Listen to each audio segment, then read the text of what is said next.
Good day, sir. I am April Joyce Villasanta, a criminology student, 4th year, Section B, and I am here to present my understanding about the RA 10175, or also known as Cybercrime Prevention Act of 2012.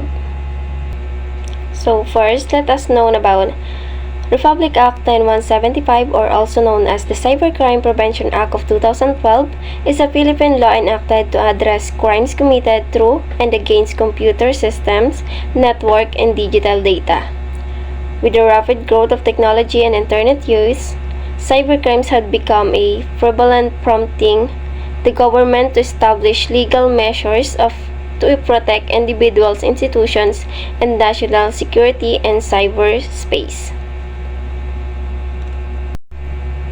So, ayon nga dito, ang Republic Act 10175 ay isang batas sa Pilipinas na nilikha upang tugunan at pigilan ang mga krimeng nagaganap gamit ang computer, internet at iba pang digital na gamit ang teknolohiya.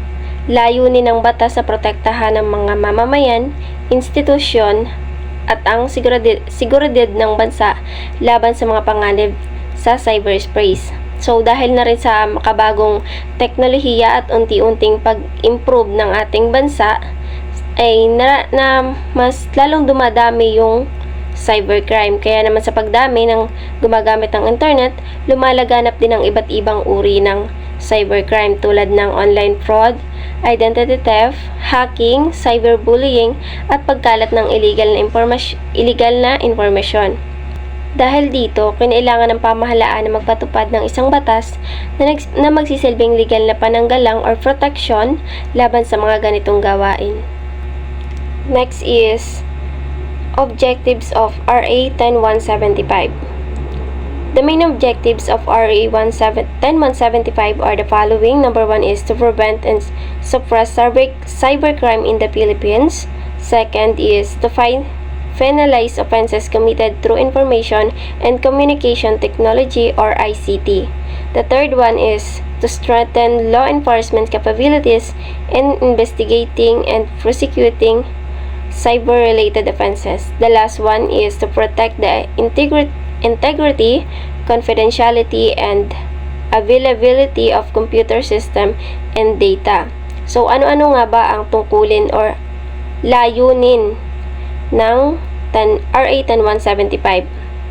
Number 1 is upang maiwasan at mapigilan ang cybercrime sa Pilipinas. Layunin ng batas na mabawasan at mapigilan ang krimeng ginagawa sa internet tulad ng panloloko, panghahak, at online pananakot upang maging mas ligtas ang paggamit ng teknolohiya. Number 2 is upang parusahan ang mga krimeng ginagawa gamit ang Information and Communications Technology, or ICT.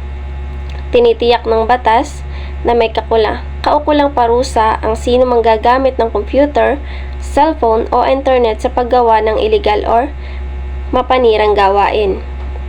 Number 3, upang palakasin ang kakayahan ng mga otoridad sa pag-iimbestiga at pag-usig ng cybercrime.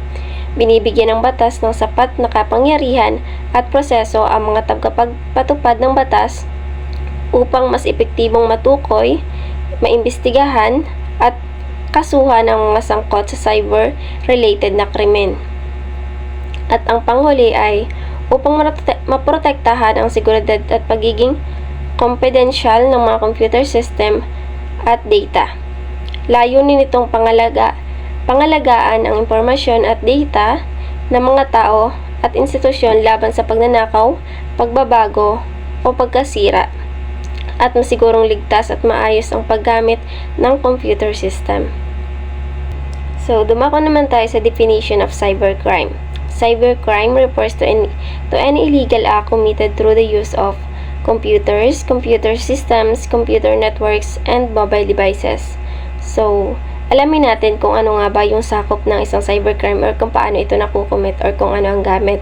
So, kaya nga kanina ang sabi ko is, ang cybercrime ay tumutukoy sa anumang illegal o labag sa batas na gawain na ginagawa gamit ang computer at iba pang teknolohiyang konektado sa internet.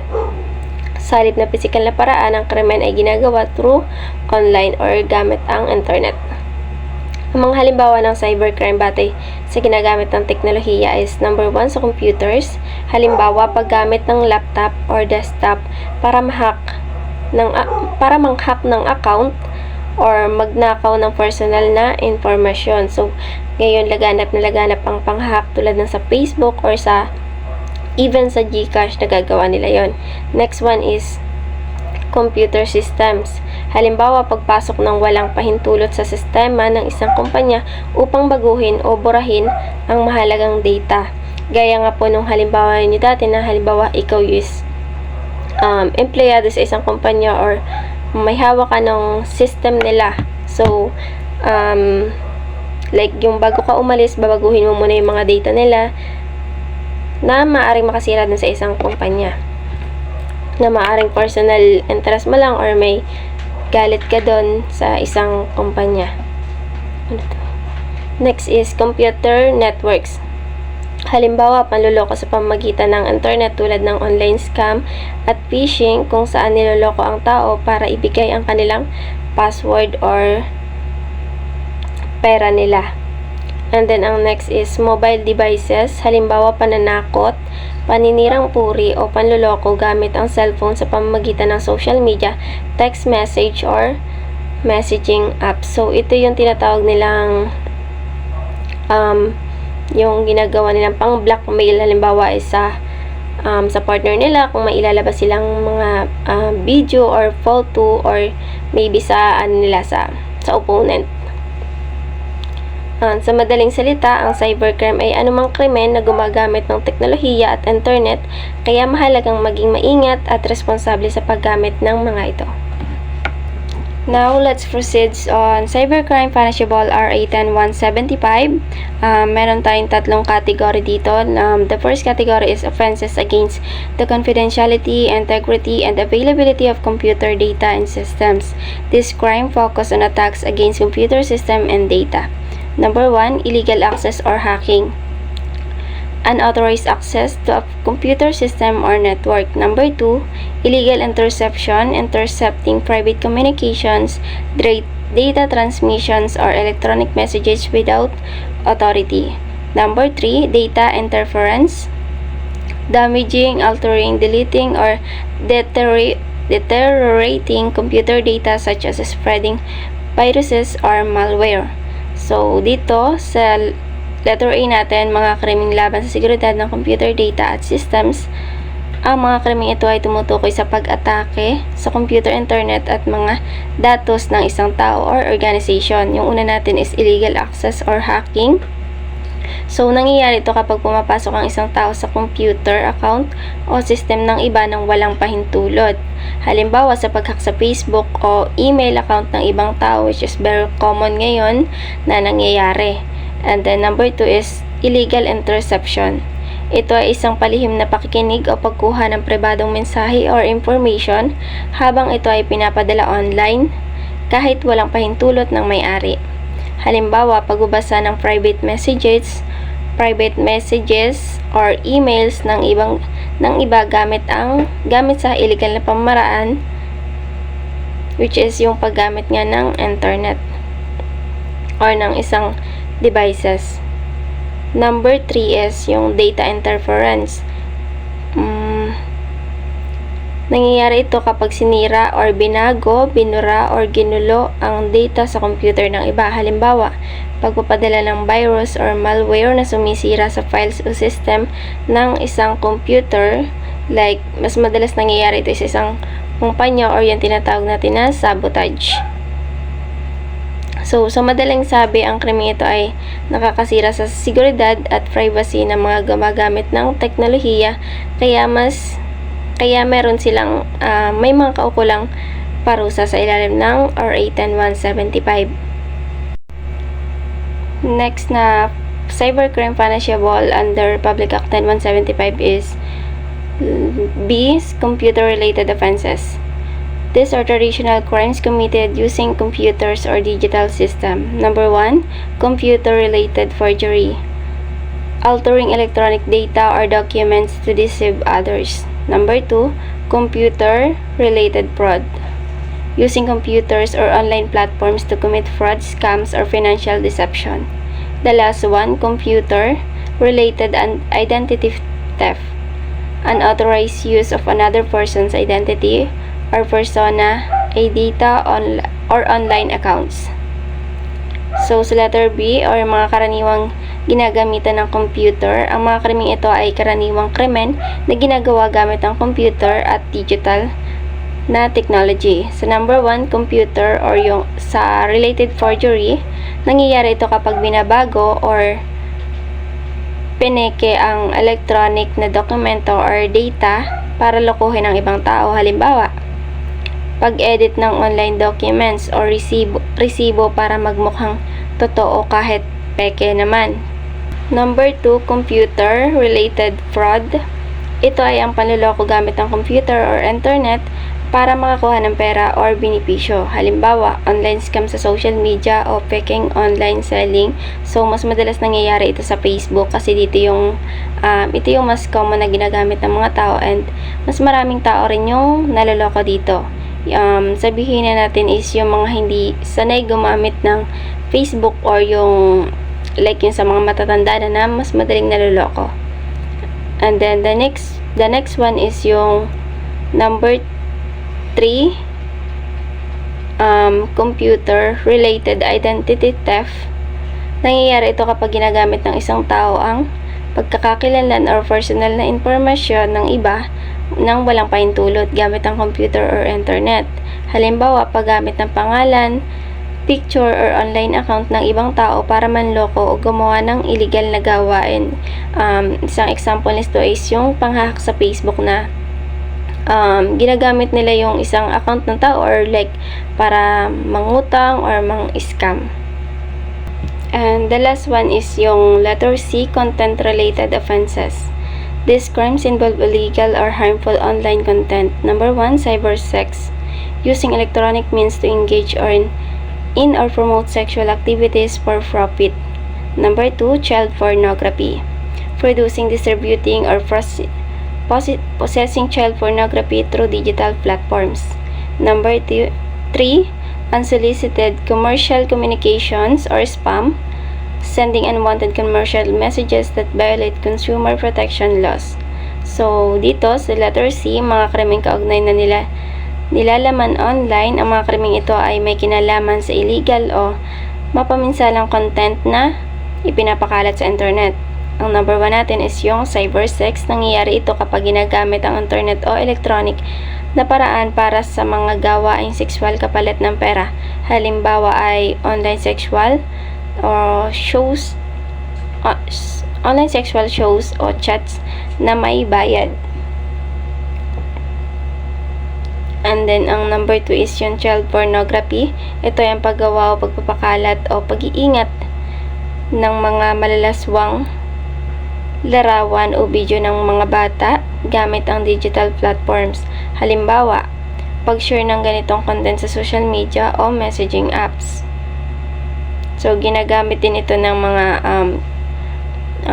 mapang-abusong matatanda na ginagamit yung example is pamangkin, anak, or ibang bata na ipinapalit yung video nila sa for example is sa other country or sa ibang tao. Next one is yung unsolicited commercial communications or spam. Nangyayari ito kapag nagpapadala ng mga hindi hinihinging mensahe o advertisement na lumalabag sa batas, halimbawa sa paulit-ulit na text o email ads kahit hindi ka naman pumapayag. So, ito, mas madalas itong nangyayari yung mga spam caller or sa pamamagitan ng mga spam callers. Minsan sa pagsagot natin nun is mas madali na hahack yung account natin through sa number natin. So, kaya mas mahalaga na huwag basta-basta sasagot ng mga spam caller or i-block na lang agad if mayroong tumawag. Now, let's proceed sa penalties if nakakomment tayo ng crime under the RA 10175. So, penalties, crimes committed under RA 10175 carry penalties 1 degree higher than similar offenses under the revised penal code if committed using ICT. Penalties may include imprisonments, fines, or both depending on the severity of the offenses. So, ano-ano nga ba yung halimbawa ng mga crimes na pwedeng makumit na under na 10175 and yung mga fines niya or penalties. So, number 1, illegal access or hacking. So, ano yung kanyang mga penalties is pwede siyang makulong ng 6 years, 1 day, and 12 years or yung tinatawag natin na prison mayor, or pwede siyang magmulta ng 200,000 to 500,000. Next example is illegal interception. So, ganun din, prison mayor din, 6 years and 1 day to 12 years. Ang multa din niya is 200,000 to 500,000. Next is data interference, kagaya din ng prison mayor, and then yung multa niya 200 to 500,000. Next is system interference, misuse of devices, computer-related forgery. So, lahat yun pare-pareha sila ng prison mayor and then yung multa. And then, mas tatandaan natin na possible or mas mataas yung parusa na maibigay or maipataw kaysa sa mga normal na krimen lamang. So, kaya lagi natin tatandaan na maging maingat tayo sa paggamit ng internet. Huwag basta-basta magpo-post or magtatap ng link para na lang sa seguridad ng ating sarili. Now, let's proceed on the jurisdiction of RA 10175. RA 10175 applies when the offender is a Filipino citizen, the computer system used is located in the Philippines, the damage is done to a person, system, or data located in the Philippines. So, sa madaling salita, ang jurisdiction ay tumutukoy kung kailan at saan maaaring ipatupad ang batas. Sa ilalim ng RA 10175, pwedeng magamit ang batas kahit hindi sa loob ng Pilipinas ginawa ang krimen, basta may kaugnayan sa bansa. So, unang halimbawa natin is kapag ang gumawa ng krimen ay isang Pilipino. Kahit nasa ibang bansa ang isang Pilipino, kung gumawa siya ng cybercrime, maaari pa rin siyang managot sa ilalim ng RA 10175. Halimbawa, isang Pilipino na sa Japan ang nag-scam online gamit ang Facebook. Kahit wala siya sa Pilipinas, saklaw pa rin siya ng RA 10175 dahil siya ay Pilipino. Number 2, kapag ang computer system na ginamit ay nasa Pilipinas. Kung ang server computer o system na ginamit sa krimen ay matatagpuan sa Pilipinas, saklaw ito ng batas. Halimbawa, isang dayuhan ang nag-hack ng website ng isang kumpanya at ang server ng website ay nasa Pilipinas. Saklaw ng RA 10175 kahit dayuhan ang gumawa ng krimen. And number 3, kapag ang pinsala ay nangyari sa Pilipinas. Kahit saan man ginawa ang krimen, kung ang biktima, data o system na pinsala ay nasa Pilipinas, pwedeng ipatupad ang batas. Halimbawa, isang scammer mula sa ibang bansa ang nanloko ng isang Pilipino at ninakawan ng pera online. Dahil ang biktima ay nasa Pilipinas, saklaw ng RA 10175 ang kaso. So, bakit nga ba mahalaga ito? Dahil walang hangganan ang internet. Kailangan ng batas na kayang habulin ang mga krimen kahit lampas na sa bansa. Pinoprotektahan ang mga Pilipino at institusyon laban sa cross-border cybercrimes. So, sa madaling salita, kahit saan ka pa naroroon, basta may connection sa Pilipinas, Pilipino ang gumawa, nasa Pilipinas ang system o Pilipino ang napinsala, pwedeng gamitin ang RA 10175. Next, let us know about the importance of RA 10175. RA 10175 is important because it protects citizens from online scams, hacking, and cyber harassment, promotes responsible digital citizenship, strengthens national cybersecurity, keeps Philippine law updated with modern technology. So, sinasabi na mahalaga ang RA 10175 or Cybercrime Prevention Act of 2012 dahil pinoprotektahan nito ang mga mamamayan at ang bansa laban sa mga krimeng dulot ng maling paggamit ng teknolohiya. So, number 1, pinoprotektahan ng mga mamamayan laban sa online scams, hacking, at cyber harassments. Nilalayo ng batas na parusahan ng mga nandilinlang online nang hack ng accounts at nambubuli o naninira sa kapwa gamit ang internet. Halimbawa, pinoprotektahan nito ang nabibiktima ng online selling, scams, identity theft, at cyber libel. Number 2, itinataguyod ang responsableng paggamit ng internet o responsible digital citizenship.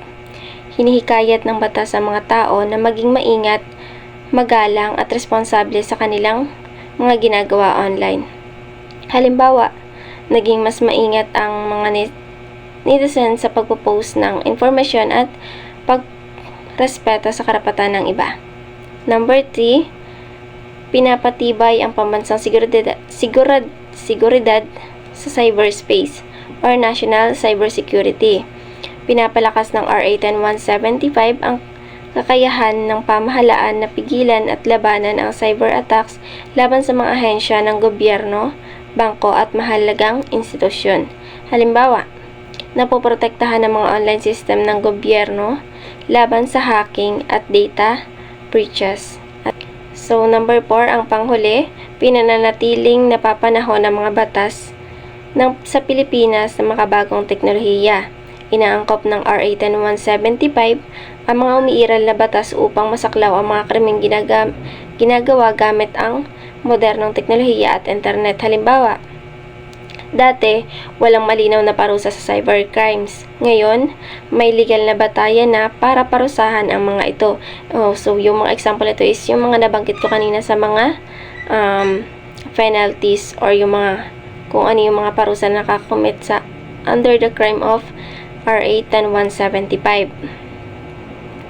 So, kung sa madaling sabi, ang RA 10175 ay mahalaga dahil pinoprotektahan nito ang mga tao, ang sistema, at ang bansa sa digital na mundo habang hinihikayat ang tamang at responsableng paggamit ng teknolohiya. Now, let's proceed to issues and criticisms sa RA 10175. Some provisions, particularly online libel, have been controversial due to concerns about freedom of expressions, potential misuse against critics and journalists. Despite this, the law remains an essential tool in combating cybercrime. So, dito, sinasabi dito yung mga issue or mga kritika sa RA 10175. May ilang bahagi ng batas lalo na sa ang online libel na nagdudulot ng kontrobersya dahil sa kalayaan sa pagpapahayag, may takot na maaaring maparusahan ng mga tao sa simpleng paghahayag ng opinion online.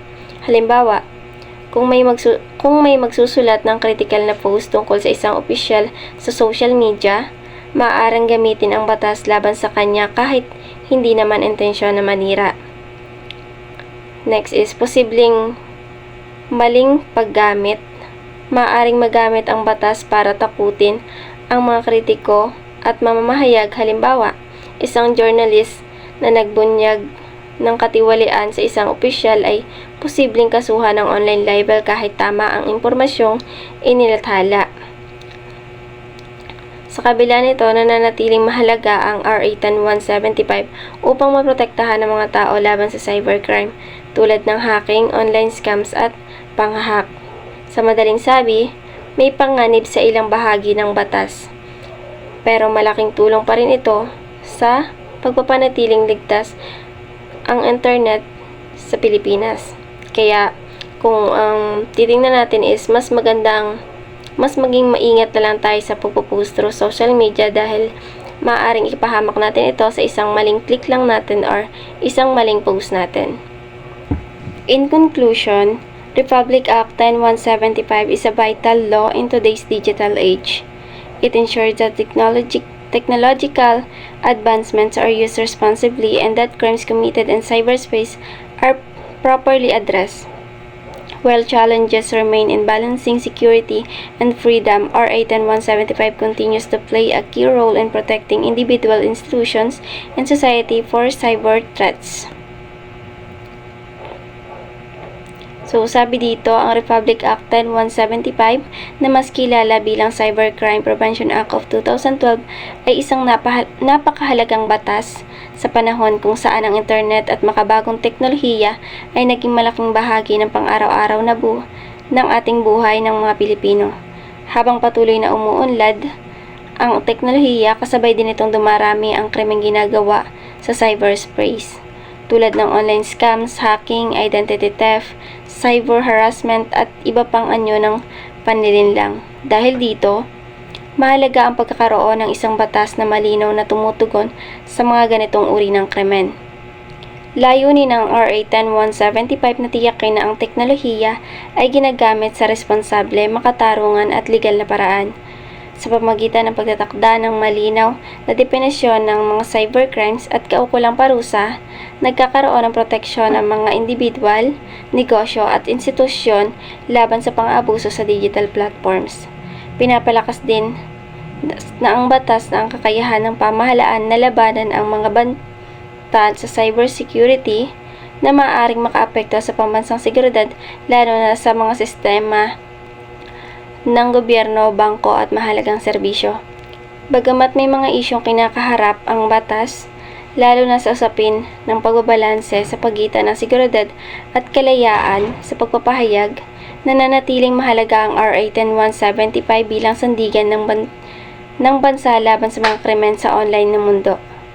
Sa kabuuan, ang batas na ito ay hindi lamang nagsisilbing panakot sa cybercriminal, kundi isang paalala rin sa bawat mamamayan na maging maingat, responsable at may malasakit sa paggamit ng teknolohiya.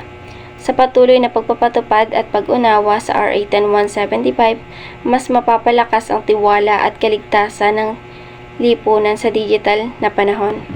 At palagi rin nating tatandaan na huwag basta-basta magtitiwala sa anumang ating nakita sa social media, dahil ito ay maaaring magdulot sa atin ng kapahamakan.